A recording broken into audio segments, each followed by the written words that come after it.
ಸಾವಯವ ಸಂಪದ. ಸಾವಯವ ಕೃಷಿ ಬದುಕಿನ ಸಮಗ್ರ ಚಿತ್ರಣ ಕುರಿತ ಬಾನುಲಿ ಸರಣಿ ಕೃಷಿ ಸಂಪದ, ಇದುವೇ ಕೃಷಿ ಸಂಪದ. ಜಗದ ಹಸಿವನ್ನು ಮುಕ್ತಗೊಳಿಸುವ ಕೃಷಿ ಸಂಪದ.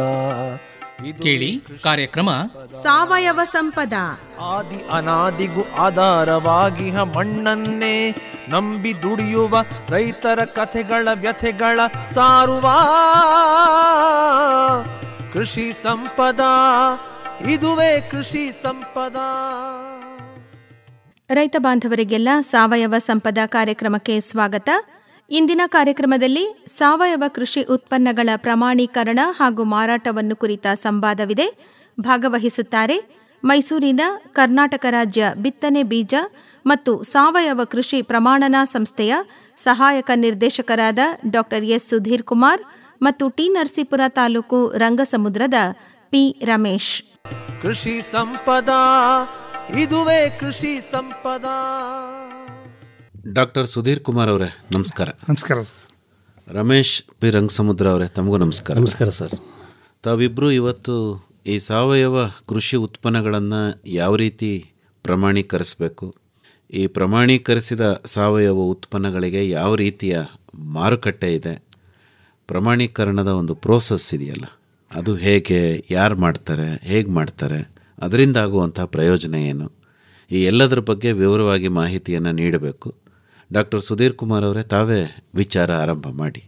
ಈಗ ಭಾಳ ಜನ ಸಾವಯವ ಅಂತ ಮಾಡ್ತಾ ಇದ್ದಾರೆ, ಆದರೆ ಅದನ್ನು ಸಾವಯವ ಅಂತ ಮಾರ್ಕೆಟಲ್ಲಿ ಮಾರಬೇಕಾದ್ರೆ ಈಗ ಹತ್ರ ಇರೋರು, ಸಪೋಸ್ ಈಗ ನಾನು ಇದೇ ಊರಲ್ಲಿದ್ದೀನಿ, ಪಕ್ಕದೊಳದಲ್ಲಿದ್ದರೆ ಅವ್ರು ನಂಬ್ತಾರೆ. ಅವ್ರು ನೋಡ್ತಾ ಇರ್ತಾರೆ, ದಿನ ಬೆಳಗ್ಗೆ ಆದರೆ ಅವರು ಏನು ಮಾಡ್ತಾರಂತ ನೋಡ್ತಾರೆ, ಅವ್ರಿಗೆ ಗೊತ್ತಿರುತ್ತೆ, ನಂಬ್ತಾರೆ. They can believe. ಈಗ ಹೊರಗಡೆ ನಾನು ಈ ಮೈಸೂರಿಂದ ನಾನು ಬೆಂಗಳೂರಿಗೆ ಹೋದಾಗ ಅಲ್ಲಿ ನಾನು ಸಾವಯವ ಅಂತ ಹೇಳಿದರೆ ನಂಬೋದು ಕಷ್ಟ. ಅದಕ್ಕೆ ಒಂದು ಸರ್ಟಿಫಿಕೇಟ್ ಬೇಕಾಗುತ್ತೆ. ಅದನ್ನೇ ನಾವು ಸಾವಯವ ಸರ್ಟಿಫಿಕೇಟ್ ಅಂತ ಹೇಳ್ತೀವಿ. ಅದನ್ನು ಸರ್ಟಿಫಿಕೇಟನ್ನು ನಾವು ಹೋಗ್ಬಿಟ್ಟು ಅದರ ಆದ ಪ್ರೊಸೀಜರ್ ಇರುತ್ತೆ, ಅದನ್ನು ಅಸೆಸ್ ಮಾಡಿ ಪ್ರೊಸೀಜರ್ ಪ್ರಕಾರ ನಾವು ಅಸೆಸ್ ಮಾಡಿಬಿಟ್ಟು ಅಥವಾ ಇನ್ಸ್ಪೆಕ್ಷನ್ ಮಾಡಿ ನಾನು ಸರ್ಟಿಫಿಕೇಟ್ ಅಂತ ಕೊಡ್ತೀವಿ. ನಿಮ್ಮ ಸಂಸ್ಥೆ ಬಗ್ಗೆ ಹೇಳಿ. ಸರ್, ನಮ್ಮ ಸಂಸ್ಥೆ 1974ರಲ್ಲಿ ಕರ್ನಾಟಕ ರಾಜ್ಯ ಬೀಜ ಪ್ರಮಾಣ ಸಂಸ್ಥೆ ಅಂತ ಆರಂಭ ಆಯಿತು. ಅವಾಗ ನಾವು ಬೀಜ ಪ್ರಮಾಣೀಕರಣ ಅಂದರೆ ಬೀಜವನ್ನು, ಬಿತ್ತನೆ ಬೀಜವನ್ನು ನಾವು ಪ್ರಮಾಣೀಕರಿಸ್ತಾ ಇದ್ವಿ. ತದನಂತರ ಸಾವಯವವನ್ನು ಬೇರೆ ಬೇರೆ ನಮ್ಮ ಇಂಡಿಯಾದಲ್ಲಿ ಏನಾಗಿದೆ, ಗೌರ್ಮೆಂಟ್ ಬಾಡಿನೂ ಅಂದರೆ ಸರ್ಕಾರಿ ಸಂಸ್ಥೆಗಳು ಮತ್ತು ಇತರ ಪ್ರೈವೇಟ್ ಸಂಸ್ಥೆಗಳು ಸಹ ಸಾವಯವ ಸರ್ಟಿಫಿಕೇಶನ್ ಕೊಡ್ತಾ ಇದ್ದಾವೆ. ಅಂದರೆ ಅಲ್ಲಿ ಒಂದು ಮಾನದಂಡಗಳು ಸೇಮ್ ಇರುತ್ತೆ, ಆದರೆ ಫೀ ಸ್ಟ್ರಕ್ಚರ್ ಬೇರೆ ಇರುತ್ತೆ, ಕೆಲವು ಹೆಚ್ಚಿಗೆ ಕಾಸ್ಟ್ ಆಗ್ಬೋದು. ಅದಕ್ಕೆ ಏನು ಮಾಡ್ತು ನಮ್ಮ ಕರ್ನಾಟಕ ಸರ್ಕಾರ, ನಮ್ಮದೇ ಆಲ್ರೆಡಿ ಸರ್ಕಾರಿ ಸಂಸ್ಥೆ ಇದೆ. ಸರ್ಕಾರಿ ಸಂಸ್ಥೆ ಆಲ್ರೆಡಿ ಸುಮಾರು 74ರಿಂದ ಬೀಜ ಪ್ರಮಾಣೀಕರಣ ಕೆಲಸ ಮಾಡ್ತಾ ಇದೆ. ಇದನ್ನು ನೀವು ಸಾವಯವ ಪ್ರಮಾಣೀಕರಣವನ್ನು ಸಹ ನೀವೇ ಮಾಡಿ ಕಡಿಮೆ ಕಾಸ್ಟಲ್ಲಿ ನಮ್ಮ ರೈತರಿಗೆ ಸಾವಯವ ಪ್ರಮಾಣೀಕರಣವನ್ನು ಸಹ ಒದಗಿಸುವಂತ ಆಗಲ್ಲ ಅಂತೇಳಿ ಸ್ಟಾರ್ಟ್ ಮಾಡಕ್ಕೆ ಹೇಳಿದರು. ಅವಾಗ 2013ರಲ್ಲಿ ನಮ್ದು ಮರುನಾಮಕರಣ ಆಗಿ ನಮ್ಮ ಸಂಸ್ಥೆ ಕರ್ನಾಟಕ ರಾಜ್ಯ ಬೀಜ ಪ್ರಮಾಣೀಕರಣ ಸಂಸ್ಥೆ ಇದ್ದದ್ದು ಅದು ಬದಲಾಗಿ ಕರ್ನಾಟಕ ರಾಜ್ಯ ಬೀಜ ಮತ್ತು ಸಾವಯವ ಪ್ರಮಾಣೀಕರಣ ಸಂಸ್ಥೆ ಅಂತ ಮರುನಾಮಕರಣಗೊಂಡು ಈಗ ಬೀಜ ಪ್ರಮಾಣೀಕರಣ ಮತ್ತು ಸಾವಯವ ಪ್ರಮಾಣೀಕರಣ ಎರಡನ್ನು ನಾವು ಮಾಡ್ತಾ ಇದ್ದೇವೆ. ಓಕೆ, ನಿಮ್ಮದು ಸರ್ಟಿಫಿಕೇಟ್ನ ಕೊಡ್ತೀರಾ ಉತ್ಪನ್ನಗಳನ್ನು ಪ್ರಮಾಣೀಕರಿಸಿದ ಮೇಲೆ? ಎಸ್ ಸರ್, ಸರ್ಟಿಫಿಕೇಟ್ ಅನ್ನು ಕೊಡ್ತೀವಿ ಸರ್. ಏನು ಪ್ರಮಾಣೀಕರಣ ಅಂದ್ರೆ ಏನು, ಪ್ರೋಸೆಸ್ ಏನಾದ್ರದ್ದು? ಪ್ರೋಸೆಸ್ ಸರ್, ಪ್ರಮಾಣೀಕರಣ ಅಂತ ಹೇಳಿದ್ರೆ ಈಗ ನಾವು ಈಗ ನಾವು ಮಾತಾಡಕ್ಕೆ ಹೋದ್ರೆ ಬೇರೆ ಬೇರೆ ದೇಶದಲ್ಲಿ ಬೇರೆ ಬೇರೆ ಸಾವಯವ ಪ್ರಮಾಣೀಕರಣ ಸ್ಟ್ಯಾಂಡರ್ಡ್ಸ್ ಇದೆ ಸರ್. ಸಪೋಸ್ ಬೇರೆ ಕಡೆ ನೀವು ಎಕ್ಸ್ಪೋರ್ಟ್ ಮಾಡ್ಬೇಕಂತ ಹೇಳಿದ್ರೆ, ಅಮೆರಿಕ ಎಕ್ಸ್ಪೋರ್ಟ್ ಮಾಡ್ಬೇಕಂತ ಹೇಳಿದ್ರೆ ಅವ್ರದ್ದೇ ಒಂದು ಸ್ಟ್ಯಾಂಡರ್ಡ್ ಮಾಡಿದ್ದಾರೆ. ಅದ್ರ ಪ್ರಕಾರ ನಾವು ಸರ್ಟಿಫಿಕೇಶನ್ ಮಾಡಿಸ್ಕೊಳ್ಬೇಕಾಗತ್ತೆ.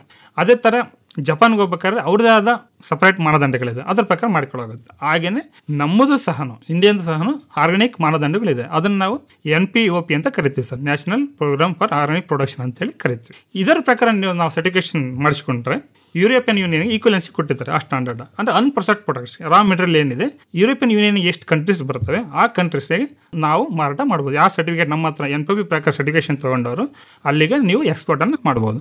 ಮತ್ತು ಅದರಲ್ಲೂ ಮಾರಾಟ ಮಾಡ್ಬೋದು. ಆಲ್ ಓವರ್ ಇಂಡಿಯಾನು ಸಹ ನಾವು ಮಾರಾಟ ಮಾಡಬಹುದು.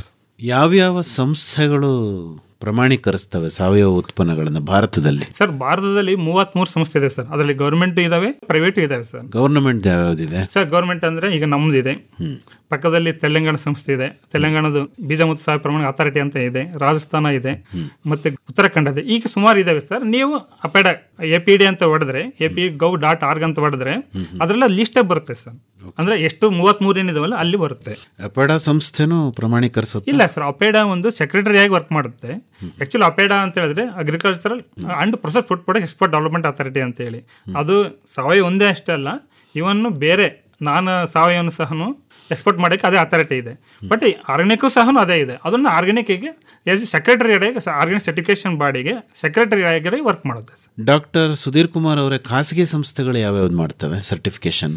ಸರ್ ಅವನು ಭಾಳ ಇದ್ದಾವೆ. ಅದ್ರಲ್ಲಿ ಸುಮಾರು ಹೇಳ್ಬೇಕಂದ್ರೆ ಅದಿತಿ ಪ್ರೈವೇಟ್ ಲಿಮಿಟೆಡ್ ಅಂತ ಇದೆ, ಅದಿತಿ ಸರ್ಟಿಫಿಕೇಶನ್ ಪ್ರೈವೇಟ್ ಲಿಮಿಟೆಡ್, ಎಕೋಸೆಟ್ ಅಂತ ಇದೆ, IMO ಅಂತ ಇದೆ. ಈಗ ನಾನಾ ಥರ ಇದ್ದಾವೆ ಸರ್. ಅಲ್ಲಿ ಲಿಸ್ಟ್ 33 ಇರೋದ್ರಿಂದ ನೀವು ವೆಬ್ಸೈಟಲ್ಲಿ ಹೋಗಿ ನೀವು ನೋಡ್ಬೋದು ಸರ್. ಈಗ ನಿಮ್ಮ ಸರ್ಟಿಫಿಕೇಟ್ಗೂ ಖಾಸಗಿಯವ್ರ ಸರ್ಟಿಫಿಕೇಟ್ಗೂ ಏನು ವ್ಯತ್ಯಾಸ ಇರುತ್ತೆ ಸರ್? ನಮ್ಮ ಸರ್ಟಿಫಿಕೇಟ್ ಖಾಸಗಿ ಏನು ವ್ಯತ್ಯಾಸ ಇರೋದಿಲ್ಲ ಸರ್. ಯಾಕಂದರೆ ಗೌರ್ಮೆಂಟ್ ಆಫ್ ಇಂಡಿಯಾ ಮಾನದಂಡಗಳು ಸೇಮ್ ಇಟ್ಟಿದ್ದಾರೆ, ಓನ್ಲಿ ಫೀಸ್ ಮಾತ್ರ ವೇರಿಯೇಷನ್ ಆಗುತ್ತೆ. ಅದರಿಂದ ಏನು ವ್ಯತ್ಯಾಸ ಆಗಲ್ಲ. ನಿಮಗೆ ಎಲ್ಲಿ ಅನುಕೂಲ ಆಗುತ್ತೆ, ಎಲ್ಲಿ ಕಾಸ್ಟ್ ಕಡಿಮೆ ಆಗುತ್ತೆ ಅನ್ನೋದು ಆ ರೀತಿ ನೀವು ಹೋಗಿ ಅಪ್ರೋಚ್ ಮಾಡ್ಬೋದು ಸರ್. ರಮೇಶ್ ಅವರೇ, ಈಗ ನೀವು ಸಾವಯವ ಕೃಷಿಕರ ಒಂದು ಒಕ್ಕೂಟವನ್ನು ಮಾಡ್ಕೊಂಡಿದ್ದೀರಿ. ಹೌದು ಸರ್. ಅದರ ಅಧ್ಯಕ್ಷರು ತಾವು. ಈಗ ನೀವು ಹೇಗೆ ಸರ್ಟಿಫಿಕೇಶನ್ ಮಾಡಿಸ್ಕೊಂಡ್ರಿ? ಸರ್, ನಾವು 2016ರಲ್ಲಿ ಇಡೀ ರಾಜ್ಯದಲ್ಲಿ 15 ಒಕ್ಕೂಟಗಳನ್ನು ರಾಜ್ಯ ಸರ್ಕಾರ ಸ್ಥಾಪನೆ ಮಾಡಿ ಆ ಎಲ್ಲ ಒಕ್ಕೂಟಗಳ ಅಡಿಯಲ್ಲಿ ಬರುವಂಥ ಎಲ್ಲ ಜಿಲ್ಲೆಗಳ ಸಾವಯವ ಕೃಷಿಕರಿಗೆ ಒಂದು ಸಾವಯವ ಸರ್ಟಿಫಿಕೇಷನ್ ಬೇಕು ಅಂತ ಹೇಳಿ ಕರ್ನಾಟಕ ರಾಜ್ಯ ಸಾವಯವ ಪ್ರಮಾಣನ ಸಂಸ್ಥೆ KSOCA ಅವರಿಂದ ನಮಗೆ ಮಾನಿಟರ್ ಮಾಡಿದ್ರು ಸರ್. ಅವರಿಂದ ನಮಗೆ ಎಲ್ಲ ಮಾಹಿತಿಗಳನ್ನು ಕೊಟ್ಟರು. ಹಾಗಾಗಿ ನಾವು ನಮ್ಮ 3 ಜಿಲ್ಲೆಗಳ ವ್ಯಾಪ್ತಿಯಲ್ಲಿ ಬರುವಂತಹ ಸುಮಾರು 59 ಸಂಘಗಳಲ್ಲಿ 6880 ಜನ ಕೃಷಿಕರನ್ನ ನಾವು ನೇರವಾಗಿ ನಮ್ಮ ಒಕ್ಕೂಟದ ಕಡೆಯಿಂದಲೇ ಅವರಿಗೆ KSOCA ಕಡೆಯಿಂದ ನಾವು ಸರ್ಟಿಫಿಕೇಷನ್ ಮಾಡಿಕೊಟ್ವಿ ಸರ್. ಮೊದಲ 3 ವರ್ಷಗಳಲ್ಲಿ ಕನ್ವರ್ಷನ್ ಪೀರಿಯಡ್ ಅಂತ, ಬದಲಾವಣೆ ಅಂತ, ಕೆಮಿಕಲ್ಲಿಂದ ಸಾವಯವಕ್ಕೆ ಬದಲಾವಣೆಗೆ IC1, IC2, IC3 ಅಂತ ಮಾಡಿ ಕೊನೆಗೆ ನಮಗೆ NPOP ಸ್ಟೇಟಸ್ ತನಕಲೂ ರಾಜ್ಯ ಸರ್ಕಾರವೇ ನಮ್ಮೆಲ್ಲ ಖರ್ಚು ವೆಚ್ಚಗಳನ್ನು ಕೊಟ್ಟು ಅವರಿಗೆ ಸರ್ಟಿಫಿಕೇಷನ್ ಮಾಡಿಸಿದ್ರು ಸರ್. ಈಗ ತಾವು ವೈಯಕ್ತಿಕವಾಗಿ ಮಾಡಿಸಿರೋದಾ ಅಥವಾ ಗುಂಪಿಗೆ ಮಾಡಿಸಿರೋದು? ಗುಂಪಿಗೆ ಮಾಡಿಸಿರೋದು ಸರ್. 59 ಸಂಘಗಳ ಗುಂಪಿಗೆ ಮಾಡಿಸಿರೋದು ನಾವು. ಈಗ ಸುಧೀರ್ ಕುಮಾರ್ ಅವರೇ, ತಾವು ಒಂಚೂರು ಹೇಳಿ, ಏನಿದು ಇಂಡಿವಿಜುವಲ್ ಸರ್ಟಿಫಿಕೇಷನ್ಗೂ ಗ್ರೂಪ್ ಸರ್ಟಿಫಿಕೇಷನ್ಗೂ ಏನು ವ್ಯತ್ಯಾಸ ಇದೆ? ಸರ್, ಇಂಡಿವಿಜುವಲ್ ಸರ್ಟಿಫಿಕೇಷನ್ಗೂ ಗ್ರೂಪ್ ಸರ್ಟಿಫಿಕೇಷನ್ ವ್ಯತ್ಯಾಸ ಅಂತ ಹೇಳಿದ್ರೆ, ಹೆಸರೇ ಹೇಳಿದಾಗೆ ಇಂಡಿವಿಜುವಲ್ ಅಂದರೆ ಸಪೋಸ್ ನಾವು ಒಬ್ಬ ರೈತರನ್ನೇ ನಾವು ಒಬ್ಬ ರೈತರು ಬಂದು ನನ್ನ ಜಮೀನು ಸರ್ಟಿಫಿಕೇಷನ್ ಮಾಡಿಸ್ಕೊಳ್ಬೇಕಂದ್ರೆ ಅದಕ್ಕೂ ಸಹ ಪ್ರಾವಿಷನ್ ಇದೆ. ಅದು ಏಕವ್ಯಕ್ತಿ ಅಥವಾ ಇಂಡಿವಿಜುವಲ್ ಸರ್ಟಿಫಿಕೇಷನ್ ಅಂತ ಹೇಳ್ತೀವಿ ಸರ್. ಇದು ಗುಂಪು ಅಂದರೆ ಹೆಸರು ಹೇಳ್ದಂಗೆ ಗುಂಪು, ಅದರಲ್ಲಿ ಗುಂಪು ರೈತರ ಬಂದು ಸರ್ಟಿಫಿಕೇಷನ್ ಮಾಡಿಸ್ಕೊಳ್ಳೋದು. ಅದು ಏನು ಹೇಳುತ್ತೆ ಅಂತ ಹೇಳಿದ್ರೆ, ಆ ಉದ್ದೇಶ ಏನಂತ ಹೇಳಿದ್ರೆ ಸರ್ಟಿಫಿಕೇಷನ್ ಕಾಸ್ಟ್ ಕಡಿಮೆ. ಗುಂಪು ಸರ್ಟಿಫಿಕೇಷನ್ ಉದ್ದೇಶ ಏನಂದರೆ ಒಂದು ಸರ್ಟಿಫಿಕೇಷನ್ ಕಾಸ್ಟ್ ಕಡಿಮೆ ಆಗುತ್ತೆ, ಯಾಕಂದರೆ ಡಿವೈಡ್ ಆಗುತ್ತೆ. ಅದರಲ್ಲಿ ಸ್ಟ್ಯಾಂಡರ್ಡ್ ಏನು ಹೇಳುತ್ತೆ, ಗುಂಪು ಅಂತ ಹೇಳಿದ್ರೆ ಮಿನಿಮಮ್ 25 ಜನ ಇರಬೇಕು, ಮ್ಯಾಕ್ಸಿಮಮ್ 500 ಜನ ಇರಬೇಕಂತಿದೆ. ಏರಿಯಾ ಲಿಮಿಟ್ ಇಲ್ಲ, ಕ್ಷೇತ್ರ ಏನು ಲಿಮಿಟ್ ಇಲ್ಲ. ಅದರಿಂದ 25 ಇಂದ ಹಿಡಿದು 500 ಜನ ಇರೋದ್ರಿಂದ ಸರ್ಟಿಫಿಕೇಷನ್ ಕಾಸ್ಟ್ ಕಮ್ಮಿ ಆಗುತ್ತೆ. ಒಂದು. ಎರಡನೇದು ಏನಂತೇಳಿ, ಯಾರಾದರೂ ಎಕ್ಸ್ಪೋರ್ಟ್ ಮಾಡ್ಬೇಕಂದ್ರೆ ಕ್ವಾಂಟಿಟಿ ಬಲ್ಲಿ ಸಿಗುತ್ತೆ. ಈಗ ಇಂಡಿವಿಜುವಲ್ ರೈತ 1 ಎಕರೆಯಲ್ಲಿ ರಾಗಿ ಬೆಳೆದ್ರೆ ಒಂದು 5ರಿಂದ 10 ಕ್ವಿಂಟಲ್ ಆ ವೆರೈಟಿ ಮೇಲೆ ಡಿಪೆಂಡ್ ಆಗುತ್ತೆ, 10-20 ಕ್ವಿಂಟಲ್ ಬೆಳಿಬೋದು. ಅದೇ 25 ಜನ ಬೆಳೆದ್ರೆ ಅದು ಲಂಪ್ಸಮ್ದಾಗೆ ಬಲ್ಕಾಗಿ ಕ್ವಾಂಟಿಟಿ ಸಿಗೋದ್ರಿಂದ ಎಕ್ಸ್ಪೋರ್ಟ್ ಮಾಡೋಕ್ಕೆ, ಮುಂದೆ ವ್ಯಾಲ್ಯೂ ಆಡೆಡ್ ಮಾಡೋಕ್ಕೆ ಅದು ಅನುಕೂಲ ಆಗಲಿ ಅಂತದ್ರಿಂದ ಗುಂಪು ಪ್ರಮಾಣೀಕರಣವನ್ನು ಸಹ ಪ್ರಾವಿಷನ್ ಮಾಡಿದ್ದಾರೆ. ಈಗ ಗುಂಪು ಪ್ರಮಾಣೀಕರಣದಲ್ಲಿ ಬೇಸಿಕಲಿ ಏನಂತ ಹೇಳಿದ್ರೆ ಅದು ಲೀಗಲಿ ಲೀಗಲ್ ರಿಜಿಸ್ಟರ್ ಆಗಿರ್ಬೇಕು. ಇದು ಬೇಸಿಕ್ ಸರ್. ಒಂದು ಲೀಗಲಿ ಅಂತ ಹೇಳಿದ್ರೆ what ever may be sir, ಅಂದರೆ ಅದು ಟ್ರಸ್ಟ್ ಆಗಿರ್ಬೋದು, ಸಂಘ ಸಂಸ್ಥೆ ಆಗಿರ್ಬೋದು, ಕಂಪ್ನಿ ಆಗಿರ್ಬೋದು, ಒಂದು ಕಾನೂನಾತ್ಮಕ ಮಾನ್ಯತೆ ಪಡೆದಿರುವಂಥ ಒಂದು ರಿಜಿಸ್ಟರ್ ನೋಂದಣಿ ಮಾಡಿಬಿಟ್ಟು ಅದನ್ನು ಮುಂದಕ್ಕೆ ಹೋಗಬೇಕಾಗುತ್ತೆ. ಮಿನಿಮಮ್ ಮೊದಲೇ ಹೇಳಿದಾಗ ಮಿನಿಮಮ್ 25 ಜನ ಇರಬೇಕು, ಮ್ಯಾಕ್ಸಿಮಮ್ 500 ಜನ ಮೆಂಬರ್ಸ್ ಇರಬೇಕು. ಸರ್, ಈಗ ನೀವು ಗುಂಪನ್ನ ಸರ್ಟಿಫೈ ಮಾಡಿದಾಗ ಒಂದು 250 ಜನ ಇದ್ರು ಅಂತ ಇಟ್ಕೊಳ್ಳಿ, ನಂತರ ಇನ್ನೊಂದು 250 ಜನ ಸೇರ್ಕತ್ತಾರೆ. ನೀವು ಹಳೆ ಸರ್ಟಿಫಿಕೇಟೇ ಅವ್ರಿಗೂ ಮಾನ್ಯತೆ ಆಗುತ್ತಾ? ಸರ್, ಅದರಲ್ಲಿ ಅವ್ರು ಪ್ರಾವಿಷನ್ ಮಾಡಿದ್ದಾರೆ. ಅದನ್ನು ರೈತರು ಡಿಲೀಟು ಸಹ ಆಗ್ಬೋದು, ಯಾರ್ಡ್ ಸಹ ಆಗ್ಬೋದು. ಈಗ ಆಡಾದಾಗ ಏನಾಗುತ್ತೆ ಅಂತ ಹೇಳಿದ್ರೆ, ಈಗ ಸರ್ ಹೇಳ್ದಂಗೆ ಮೊದಲೇ ಇದ್ದವರಿಗೂ ಎರಡನೇರು ಮಾನ್ಯತೆ ಅಂತ ಹೇಳಿದ್ರು. ಬಟ್ ಮೊದಲೇ ಇದ್ದವರಿಗೆ ಆ್ಯಕ್ಚುಲಿ ನಿಮ್ಮ ಬೇಸಿಕ್ ಒಂದು ಹೇಳ್ತೀನಿ ಸರ್, ಇದರಲ್ಲಿ ಕನ್ವರ್ಷನ್ ಪೀರಿಯಡ್ ಅಂತ ಬರುತ್ತೆ. ಕನ್ವರ್ಷನ್ ಪೀರಿಯಡ್ ಅಂತ ಹೇಳಿದ್ರೆ ಏಕವರ್ಷ ಬೆಳೆಗಳಿಗೆ 2 ವರ್ಷ ಕನ್ವರ್ಷನ್ ಪೀರಿಯಡ್ ಅಂತ ಇರುತ್ತೆ, ಬಹುವರ್ಷ ಬೆಳೆಗಳಿಗೆ 3 ವರ್ಷ ಕನ್ವರ್ಷನ್ ಪೀರಿಯಡ್ ಇರುತ್ತೆ. ಈ 3 ಅದು ಏಕವರ್ಷ ಬೆಳೆಗಳಿಗೆ 2 ವರ್ಷ ಆದ ನಂತರ ಸಾವಯವ ಅಂತ ಬರುತ್ತೆ, ಬಹುವರ್ಷ ಬೆಳೆಗಳಿಗೆ 3 ವರ್ಷ ಆದ ನಂತರ ಸಾವಯವ ಅಂತ ಬರುತ್ತೆ. ಈಗ ನಾನು ಮೊದಲೇ ಹೇಳಿದಾಗೆ, ಈಗ ಸಾಹೇಬರು ಮೊದಲು 1 ವರ್ಷ ಬಂದವರಿಗೆ ಇನ್ನು ಕನ್ವರ್ಷನ್ ಅಂತ ಕೊಟ್ಟಿರ್ತೀವಿ. ಸೆಕೆಂಡ್ ಇಯರ್ ಬಂದಾಗ ಮೊದಲೇ ವರ್ಷದವರೆಗೆ ಇನ್ನೂ ಕನ್ವರ್ಷನ್ 2ಗೆ ಹೋಗ್ತಾರೆ, ಇವರು ಮೊದಲನೇ ವರ್ಷ ಉಳ್ಕೊಂತಾರೆ. ಹೀಗೆ ಆ ವರ್ಷ ಯಾವಾಗ ಆ್ಯಡ್ ಆಗ್ತಾರೆ ಅದೇ ವರ್ಷ ಅವ್ರಿಗೆ ಕಂಟಿನ್ಯೂ ಆಗುತ್ತೆ. ಫಸ್ಟ್ ಬಂದರೆ ಮುಂದಕ್ಕೆ ಹೋಗ್ತಾರೆ, ಹಿಂದೆ ಬಂದರು ಅದು ರೆಸ್ಪೆಕ್ಟಿವ್ ಇದಾಗಿ IC1, IC2 ಅಂತ ಬಂದು ಹೋಗ್ತಾರೆ.